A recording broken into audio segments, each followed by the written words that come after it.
James is going to be reviewing these books and a couple in his hands. I'm going to talk about this gravy that I made for the food, and I'm going to talk about the burger mix. So I have the stuff that I showed you before with the Brussels sprout pulp, and that's rutabaga pulp, and some beet pulp and carrot pulp in there too, and some chickpeas and stuff like that.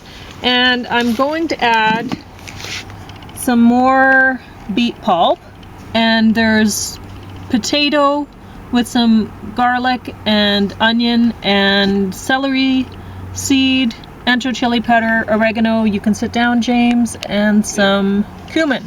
And I'll be adding all that together, and the potatoes will make it stick better.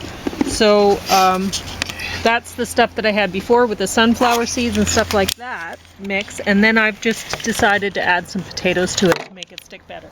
So that'll work out nicely. There's a lot of things that I could do to make things stick better, and I'll show you some other options with some other stuff that I'm going to make too. But for now, that can just sit there. And it looks like we're going to get some sun today. So if we'd waited a little while for the deck dinner, we might have actually had a nice one rather than a freezing cold. They were only predicting like 5 or something. Oh, okay. So anyway, not that hot in both senses of the word hot. You go ahead and talk, and I'm going to eat. Okay, so I'll talk about my gravy later, unless you want me to talk about my gravy first. Yeah, talk about the gravy. Okay. It looks good. So how I made the gravy is, I've been frying things in the frying pan, and I don't wash my frying pan very often, and that might gross you out, but what I do when I decide to clean it is I degrease it, and making a gravy is a great way to degrease a pan, because all that flavor is going to be scraped up nicely.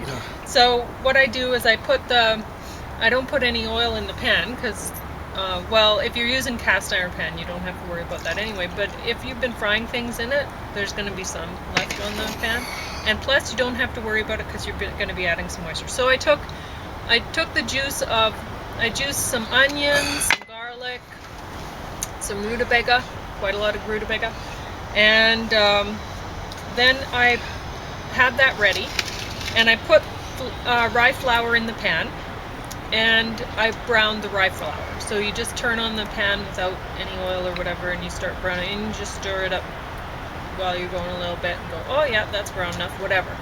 So then you add the mixed vegetable juices into the pan, and the whole time stir while you're adding that slowly, and the flour will thicken that up, and all of a sudden you have gravy. It's that easy.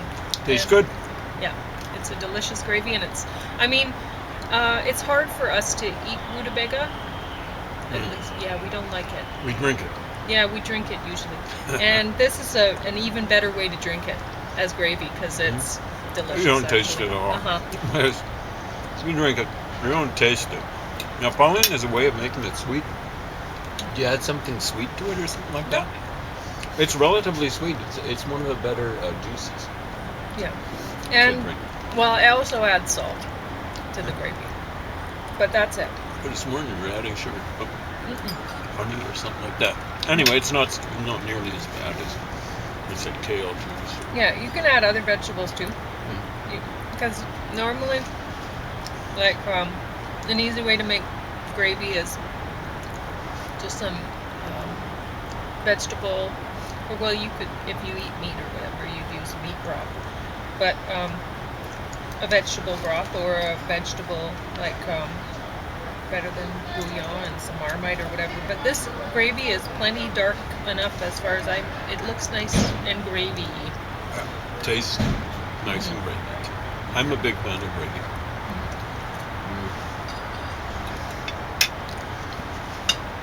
When you're a kid, you don't think about it. Big bits of meat and stuff. That never used to bother. Anyway, what was I going to talk about? So here's a huge whack of books. Am I slopping all over myself? Anyway, here's the huge whack of books that I've Kind of sitting on your books. read the last 3 weeks or so. It's not a like right now. I've been just reading from the Bible and stuff like that. In the original, in the original Hebrew, Old Testament, going through just kind of sampling. Eventually, I'll be through it all. 1,600 or so pages.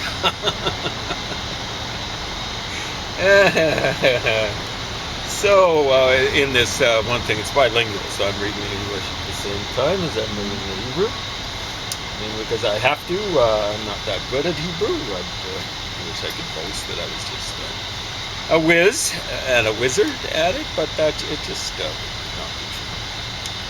So we've dealt with Secret Man about Mark Felt, the Deep Throat and Watergate scandal.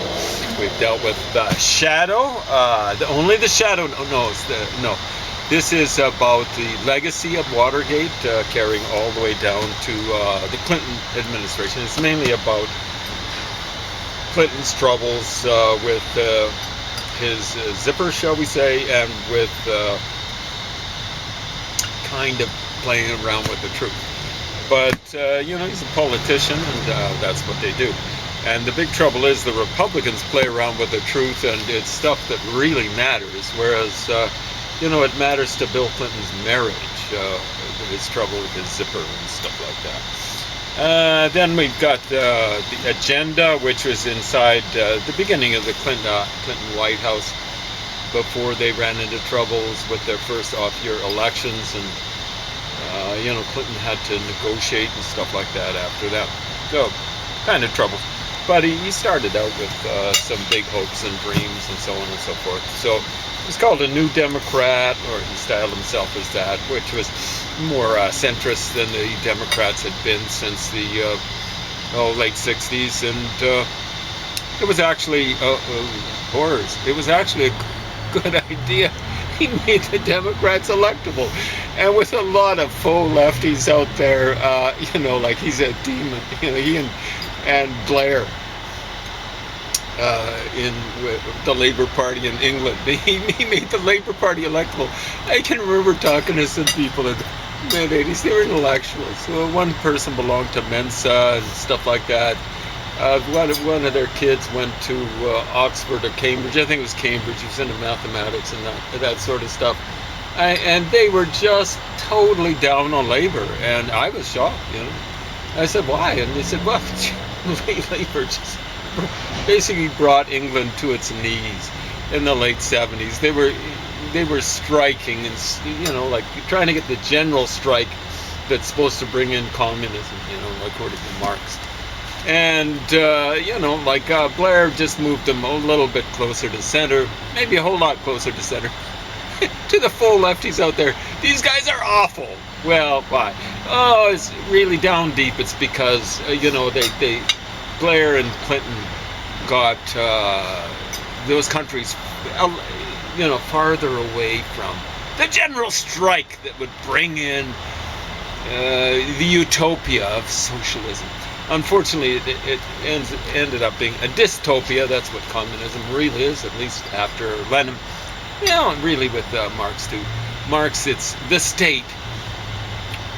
The formula is to use the state against the state. So that's dystopia, to bring in utopia. And it's an anarchist utopia, because there'll be no state after that. The state will wither away. So it's to bring, the state will bring in anarchism. What a great formula. And the big trouble is it just got worse and worse, basically, more and more state, that's Russia, China, North Korea. Do I have to say anything about North Korea? Yeah, I do, actually, with these full lefties out there. Here's one full lefty. I've mentioned it before. No, I'm going to keep on repeating it. He's kind of like the world's leading academic expert on North Korea, at least in English-speaking world. And he supports North Korea against South Korea and American imperialism. Why? Because at least they've maintained Confucius tradition. What? That's what he's cheering for. Confucius tradition. Full lefty. Okay. Got that? Faux lefty. You're faux lefties. You are fake lefties. You don't believe in democracy. You believe in Confucianism. You don't believe in democracy. Okay? Got that? Got that straightened out? Yeah, I know you don't, but anyway. So we get to one that I haven't reviewed, The Commanders by Bob Woodward. I'm kind of doing this in a sequence. This is about folks that brought you the first Bush administration. That's Bush Sr. George Walker Bush. No, what is this? Yeah, George Walker Bush. George W. Bush. No, George Herbert Walker Bush. George W. Bush. W was George Bush Jr., as I like to call him. Bush baby. Anyway, this guy, Bush Sr., everyone was calling him a wimp and that sort of stuff, and he actually was, he won the Cold War. He won the war in Panama against Noriega, and he won the war against Saddam Hussein, the first American war against him. Saddam Hussein had a way of fighting everything. He fought the Kurds in 74, 75. He fought the Iranians, I think it was 79, 80, somewhere up until 88. It was kind of like a rare year when he wasn't fighting someone. And then he took on the Americans. And the big trouble is, Gorbachev was going, 91, he was going, I got enough trouble. He's not going to be my cat's paw anymore, Saddam was Soviet cat's paw. And he said, okay, Americans, you want to kick him out of Kuwait? I'm not going to have a dog in this fight, He got his rear end just chomped up in 42 days. That was 38 days of bombing in 4 days. What a stupid idiot. And he decides to take them on, what was it, like 12 years later. He hadn't had enough. And he thought he was really going to survive a guerrilla war. Like he was handing out, this is in 2003, handing out guns and armaments and stuff like that. He ends up getting caught in a spider hole in a shack. It might as well have been an outhouse. They were saying he was bewildered. Even more bewildered than he was. Yeah, just naturally. Anyway, I'm afraid he was... I don't know, maybe hypomanic or something like that. He has problems. Well, he was pathologically sociological, like a sociopath and a psychopath as well. Both. Anyway, the Commanders. So this is basically about how Bush Jr. won. Half of it is about how he won the war against Noriega, and half about how he won the war against Saddam Hussein. And like this is, and then it doesn't really mention how he won the Cold War. Everyone says Reagan won the Cold War. No, he didn't. Like the commies almost overthrew Gorbachev in 91. Like when it was August of 91, Gorbachev went on a holiday, and when he came back, he lost power. So, it also happens in democracies. Thatcher went on a holiday, Margaret Thatcher, and then she found out her own party had kind of funded her. That was hilarious. Anyway, yeah, and 91 was a key year for me. I was telling Pauline a little bit about this earlier. 91 was a key year. Because I can remember, 89, I think it was, when Bush took on Noriega. I was totally against that. I could say rabidly against them going against Noriega. Rereading about Noriega had to go down. He was amazing. Apparently his idiots were getting trained by the Cubans, but he was going to get taken over by the Cubans. What a stupid idiot. But already I can remember some, one guy was a full lefty, the other guy was he would be a full lefty. He taught management, the one guy. The other guy was self-declared commie. And they were working for the NDP, and I can remember one of them approaching me. He was a commie, actually. He approached me to run for the NDP, and I saying, I got better things to do than be a politician. Actually, what I said to him more than anything else is, I don't want a lot. This is the whole thing. You're hearing the unvarnished truth, I'm afraid, as close as I can determine. So I just didn't want to lie. But I can remember them coming to me another time, and they were wanting me to contribute to Ortega, Daniel Ortega, and the Sandinistas. And this is about 87, 88, somewhere around there. And I'd already figured out. I said, how does Ortega dress? I said, what is he? Does he dress in a business suit? No, he dresses in army fatigues and stuff like that. Just, I'm not giving any money to anyone who's prancing around in a military monkey suit. That's how I later came to put it. I put it that way then. I'm not, so I wouldn't give money to Adolf Hitler, I wouldn't give money to Khrushchev, I wouldn't give money to Saddam Hussein, I wouldn't give money to Pervez Musharraf, I wouldn't give money to who pranced around with military monkey suits, Idi Amin, I wouldn't give money to Hugo Chavez. I wouldn't give money to Raul or Fidel Castro, on and on it goes. They advertise. They tell you they're bumheads.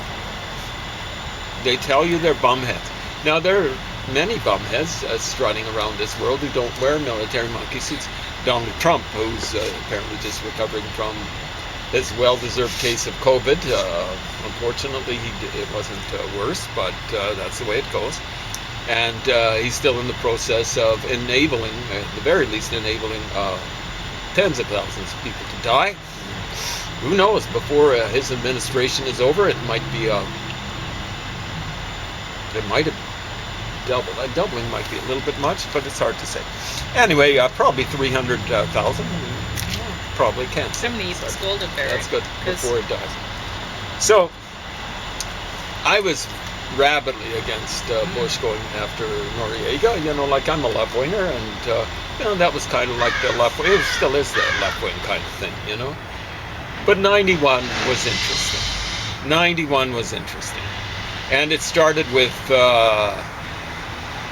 Saddam Hussein basically around January. I think it was January 17th. The Americans started going after him. And, I was rabidly opposed to the Americans going after Saddam Hussein. And so January 17th, I said, here it goes. I had an old East German encyclopedia. And, in there, they said they had a Aramco, Arab-American company, had a kind of like a treaty with the Arabs. And it had to be renewed, I think it was in 91. I'm going to see. What they were doing is they were putting pressure on the Arabs, the Saudis. But then I read that what happened in 74 was the Arabs nationalized. The Saudis nationalized Aramco. So that whole thing was gone, right? So, you get theories, and you got to live with it, right? And I go, okay, they're not doing it for that. And then I start looking at Bozo trying to bring the Israelis into the war by Scud missiling them. And I'm going, yeah, that's just a war crime, Because the Scud missiles, they weren't guided missiles. You just sent them over, right? And you had the poor Israelis, bunkered down and wearing masks because they weren't sure if he was going to do what he'd done to the Iranians and to the Kurds later on, after the war with Iran, and use chemicals on them. So they're sitting down there, hunkered down, in fear. And I'm going, that's bad style. He's wearing a military monkey suit. And then what really turned me was when he turned those, when he put the Kuwaiti oil wells on fire. Huge environmental disaster. And that's when I turned. That's when I turned on Saddam Hussein. And I was saying, too bad they didn't depose him. But then I realized why they didn't. Because they didn't want to bring on the chaos that came 12 years later when Bush Senior's son deposed Saddam Hussein. The country, Iraq, just fell apart. And Bush Senior knew enough that he and his advisors knew what would happen. And they decided not to get into that, so the war's over in 42 days. Now people were saying, sanctions would work! Sanctions would work! Do sanctions! They tried doing sanctions for 12 years, and they didn't work. What was happening is people were saying, oh, Iranian kids are dying, 100,000 of them. Whose stats were they using? Saddam Hussein's stats. Duh. You don't think politicians lie? Yeah. And Saddam Hussein is on the extreme edge of the lying. So if you actually look at the stats, you'll find out that Saddam Hussein had their population increasing during the 90s while sanctions were going on. That's so they're getting more oil for money. Iraqi population. Yeah. And yet he's saying 100,000 kids have died in that period. Oh, no. Iraqi, not Iran. Iraqis, yeah, sorry. And, I don't think, they're saying they're living poor on the hog, low on the hog. I don't think it was a tourist destination. And I don't think people were going there to work in the oil wells the way they do in the Persian Gulf, in the Arabian oil states and stuff like that. So I've got to check to make sure, but I think he was just lying through his teeth. So now, later on that year, I went to the former Soviet Union. It had been down for about a month and a half. And I could see what was happening. And I could hear the people talking about Gorbachev. Incidentally, if you think the Americans should have imposed a socialism on at least one person that I know, on the Russians in the 90s, yeah, okay. Gorbachev tried that. Gorbachev wanted to have kind of like socialism, mixed socialism, like what country? Oh, like Canada. And he tried it out. And the thing is, the Russians hated Gorbachev in 91. Just absolutely hated him. Our guide was a guy who'd been in the Gorbachev camp. He'd been a big supporter of Gorbachev. He couldn't stand him. And here's what he's saying. We're in the toilet now. That was in 91. So the Americans are supposed to impose something that they're sick of already? Now, the Americans did a really bad job, like pushing, like encouraging neo-liberalism, like old-fashioned capitalism on them. But, hey, there's a difference between what the Americans did in Germany and Japan between 1945 and 1951 and what they were able to do in Russia. Why? Because they got unconditional surrender from the Germans and the Japanese. They went in there and they kind of denazified and they kind of demilitarized in Germany and demilitarized in Japan. They took 6 years doing it. I think in both cases. So they're going to strut into Russia? Russia hasn't surrendered, really. Wow, they didn't get unconditional surrender. You still have 5 minutes. 5 minutes, yeah. That's nutsoid. You think the Americans are going to go in there and impose, like socialism on them? First thing, they don't want it. They're sick of it with Gorbachev.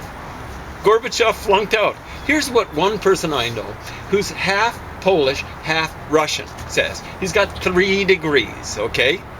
Only, 2 masters. He hasn't got the PhD. So all you faux left professors, I guess he just doesn't match up with you. Except he actually knows a little bit of Polish, a little bit of Russian. He's done, like several tours over there and stuff like that. And here's what he says. He identifies with the Polish part of his ancestry. Here's what he said about the Russians. In the 90s, this is before Putin, the Russians always go for the strong guy. Gorbachev wasn't strong enough for them. There are all sorts of problems. Yeah, don't hand me that load. The Americans should have imposed socialism Don't hand me that. You don't know anything about Russia. You don't know any. The person who said this didn't know the least thing about Russia.